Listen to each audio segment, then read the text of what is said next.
Well, it's got to be one of the most random things that's ever happened to Swansea City, but announced today, Luka Modric is now set to take a minority ownership in the Swans. Welcome back to Where Swans Walk. We've got Hugh, Rich, and James to just chew over one of the most bizarre announcements I've ever seen on a Monday in football. Welcome back. We're also, of course, talking about should Alan Sheehan get the job, because there's lots of fans crying out for him. What a job he's doing, winning at Sunderland, so 3 games on the bounce now, and defensively, absolutely amazing. So, what's stopping him? We're going to get Hugh, Rich, and James's view on all of that. Right then, let's start then, Hugh, with Luka Modric.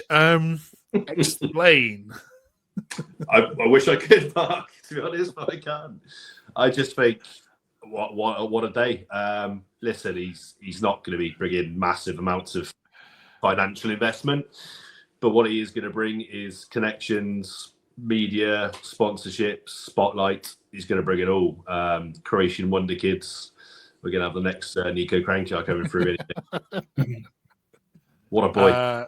Right, Rich, can you enlighten us on where this has come from? Because it's got the whole footballing world scratching their head. No disrespect to Swans, of course, but yeah, it is out of the blue. It's totally out of the blue, but at the same time, obviously, he's looked to probably want to get some investment into a football club, and he's seen the Swans as being a global club which he can potentially take further on, take us into Europe and win the Champions League, and and just put us where we deserve, right at the top.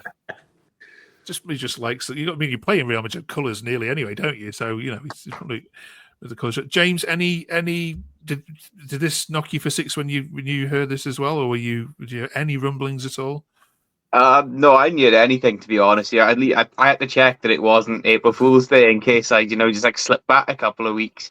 But no, I think he just took one look at this kit from when we won the one cup, and he thought, yeah, I'm having some of that. He saw Leon Britton doing bits in the gold and white, and thought, yeah, that's a bit of me. So it can only be a good thing for us. If you're trying to get a signing over the line, hang on, and you get one of the minority owners on the phone, and it's Big Luka with his Ballon d'Or on the end of the phone. So yeah, fantastic, really.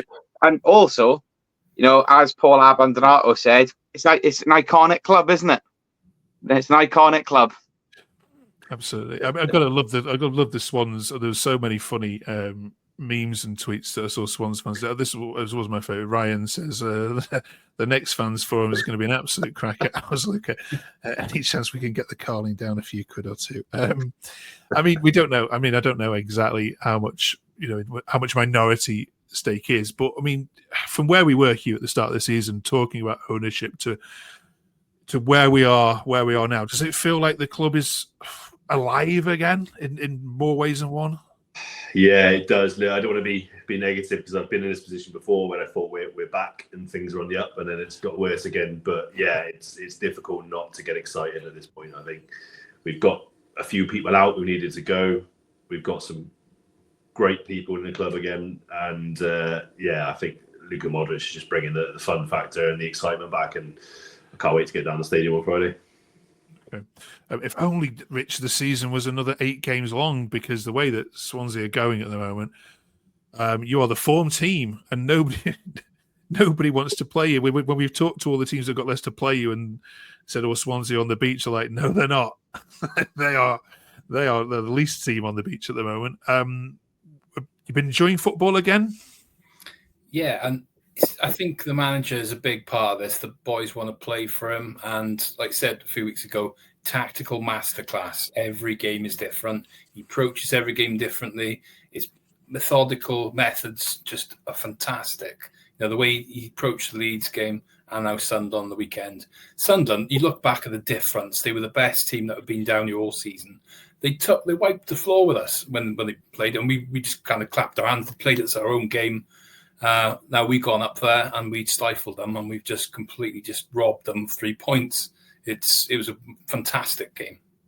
Yeah, you love playing in that stadium, don't you? There's some weird kind of record there as well. Right, James, sorry to bring this one to you. But Jack says, give Brendan Rodgers Mac 2 a contract now before somebody else does. She's as balmy army. There are rumours, and I don't know whether it's his agent that have put these rumours out, that there are other clubs starting to be interested in Alan Sheehan. First of all, what's your view on that? And secondly, are you eating a little slice of humble pie? So I think there will be other clubs looking at him, but agents are going to do what they're going to do. They're going to put your name out there. They're going to try and drive you to the top of a candidate list. Look, he has done a fantastic job here. He's pulled us away from relegation. He has put us in a privileged position now where we can take our time and look at who the best person for the job is. His choice of backroom staff and his football is not 100% for me. I see too much of Steve Cooper ball in it. And when I look back at that time and what it left us with at the end, I'm cautious of putting our ideals to one side to go win at all costs again. I've been saying it today. Identity and style is at the heart of everything that Swansea City does. Luka Modric said it in a statement earlier that, he knew our identity, before coming into us. Like I said, I got enormous respect for what Alan Sheehan's done. However, my mind remains the same. We have been caught up in this cycle for too long now of appoint someone 12 months later in the same position again. I still think that with the position we're in now, we need to take advantage of the fact that we can take our time. Apparently, there's 3 candidates that are up for the job. Thoroughly look at them and really use this summer to reset it and really give ourselves the best chance next season of playing football, which is on brand with Swansea City. And most importantly, it's competitive.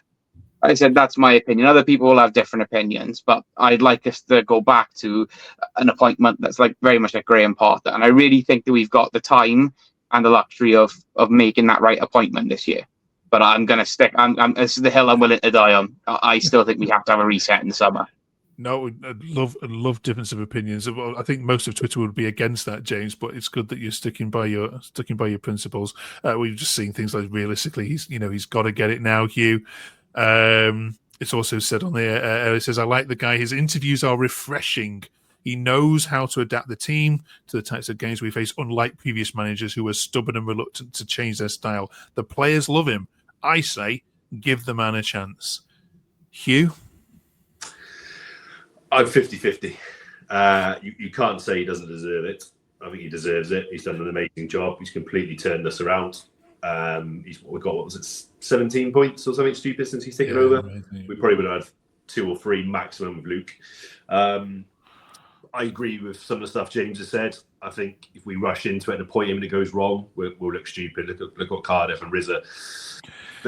He had a good run, arguably even better than Sheehan's had, and now he's taking them down to League One potentially. So I think, as James said, we need to not rush into it. We've got a summer and a rebuild, and we've got some excitement stuff going on now with Luka coming on board. Let's pause, get the season done and dusted, and we can have a look then. Okay. Rich is another point of view. Alan says, if we don't give him the job and the next manager who comes in reverts to the tippy-tappy football that has killed the club during the Martin Williams era, then that will be the end for at least another 2,000 fans from whatever is left. We need this continuity. Do you agree with that point?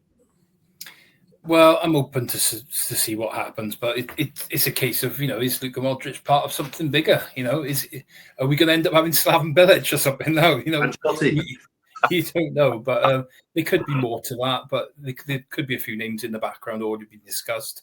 James is right with what he says about the identity and the way he's going to have to be somebody who kind of understands the history of the Swans.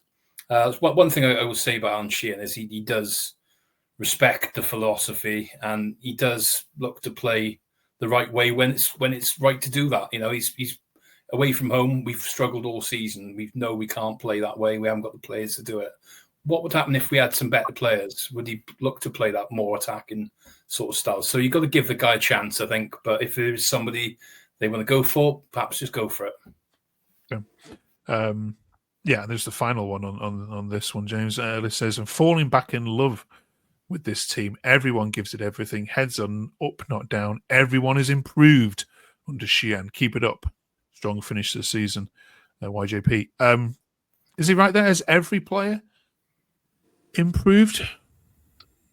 I'd say so, but I think they've got that belief back again as well. I think I've said it so many times, towards the end of the Williams era, it was like he was, and again, no disrespect to Luke Williams, it was like you sucking the confidence out of them. He was laying the blame squarely on their shoulders all the time. I do think he has put a renewed confidence back into them and allowed them to express themselves a little bit more. There's one thing I keep seeing a lot of on Twitter at the moment. People are going, the players are right behind him. The players want him. Now, if you cast your minds back to when Luke Williams came in, there were the stories going around that some of our players specifically asked for Luke Williams.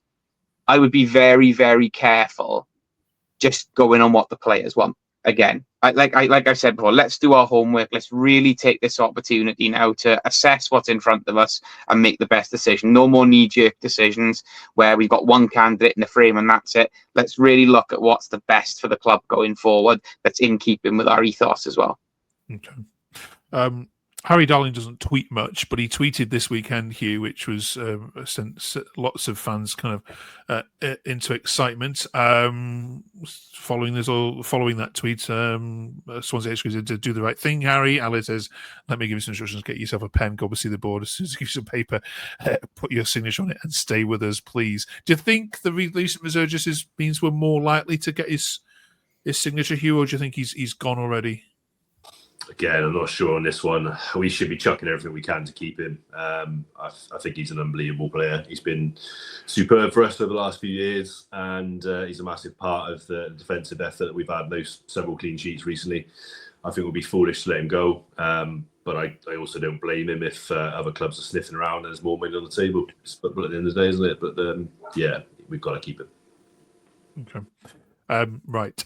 It's not all done yet. We've still got 4 to go. Here they are.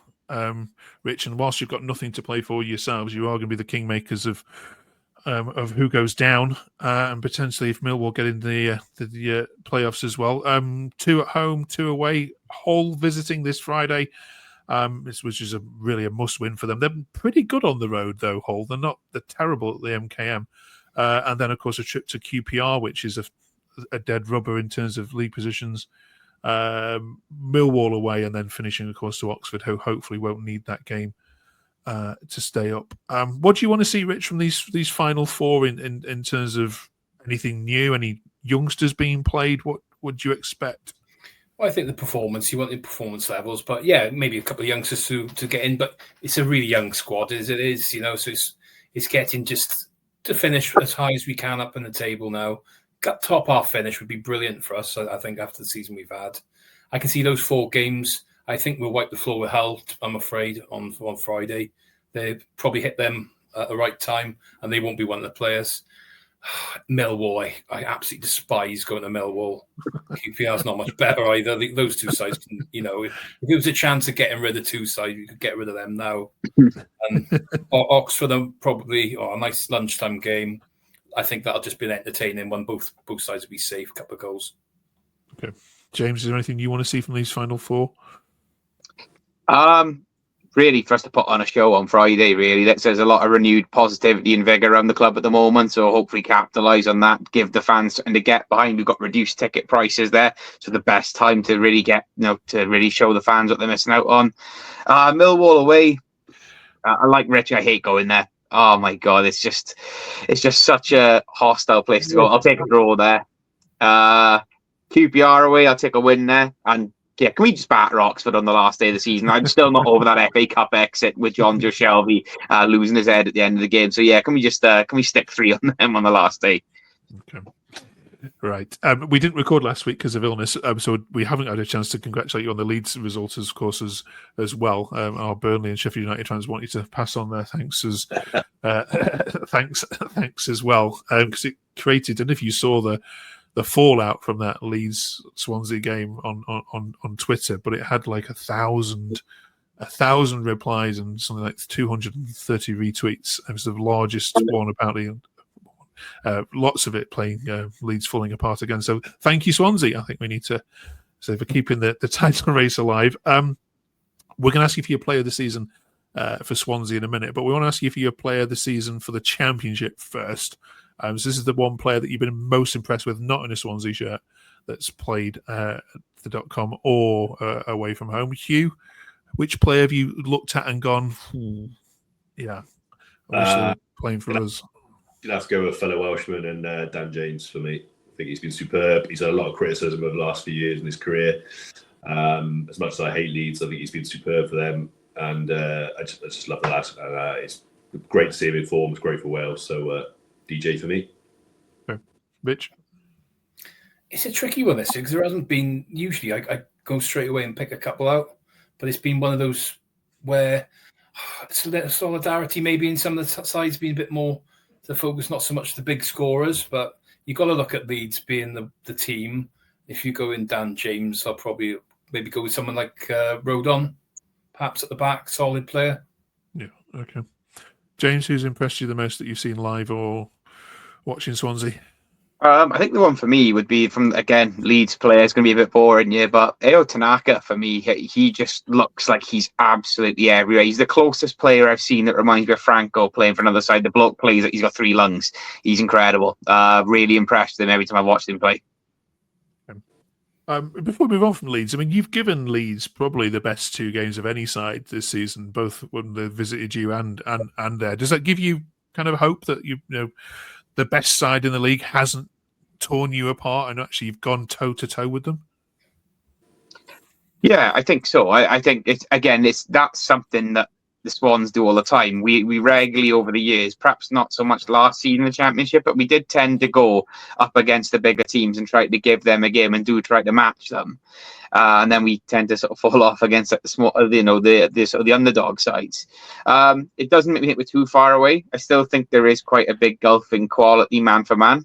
But it's nice to see that we're rather than rolling over these teams, we're actually trying to go out and be aggressive against them. So it does give me a little bit of encouragement. Okay, right. First of all, we want to say thank you to you. We only got 3 more records of these left, but thank you for being along this journey with us. We know there's only Swans and all loads of other Swansea content to watch, but thank you so much for regulars anyway chipping in. We want you to put in the comments now your own player of the season. Which one player deserves it more than others? I'm going to predict what you guys are going to say in a second. Let's see if I get it right. Hugh, who is your 24-25 player of the season for Swansea? General Franco, without a doubt. Love him. I think he embodies everything about Swansea. He's taken the club to his heart. You can see the way he plays, his attitude. I think we'd be in a lot worse position without him. And then an honourable shout out to Brian as well for the last couple of months. I think he's been superb as well. Much better than that rack grinds. Okay. I've read somewhere today that he might want to stay as well. O'Brien. We'll see. He wants to play with Modric, doesn't he? Rich? Well, I'm going to go slightly different. Okay, Franco, yeah, he's been outstanding. But I'm going to go with at the back, Harry Darling, for me. Been brilliant. Upped his game this year completely. Yeah, for sure. James? I'm going to have to agree with Franco again. I mean, it's just every time you watch him play, even when he has like a little bit of an off day, he probably rarely drops below a 6 out of 10. He's just phenomenal. I'd hate to think where we'd be without his industry and his work rate throughout the season. And he's just been a breath of fresh air. You know, he's someone who gets stuck in every single time. And yeah, I absolutely love the guy. Lifetime contract, please. Okay, good. I had Vigoro down. I thought you might come with the. Yeah, have a good show. Thought you might have come with him. Fairness. Yeah, good stuff. Right, thank you very much, you lot. Enjoy the game against Hull on Good Friday and a trip to Millwall on Easter Monday. We'll see you the other side of it. 3 to go. Keep on.